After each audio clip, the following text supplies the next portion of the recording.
यहां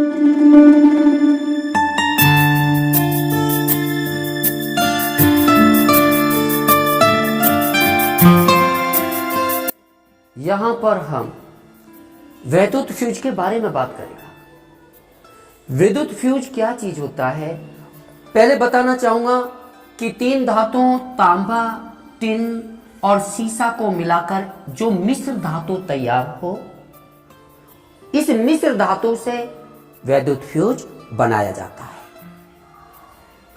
अब यहां पर हम बात करते हैं कि क्या काम करेगा।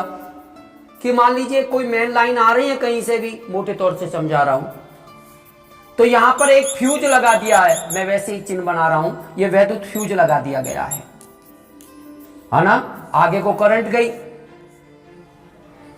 तो हम देखते हैं अगर ये फ्यूज नहीं होता तो कहीं टेलीविजन है ना, इनमें से जुड़ा हुआ है, और कहीं बल्ब है, और कहीं पर मान लीजिए प्रेस है ना, और कहीं पर बहुत सारी चीजें जुड़ी हुई हैं।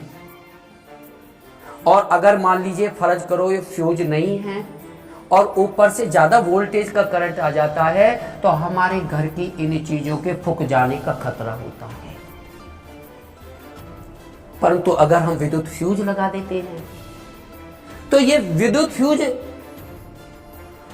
तांबा, टिन और सीसा का बना ये फ्यूज अगर आवश्यकता से ज्यादा करंट आती है तो ये खुद फूक जाएगा, पिघल जाएगा, क्योंकि इसका गलनांक कहते हैं गलने का अंक, गलने का टेम्परेचर।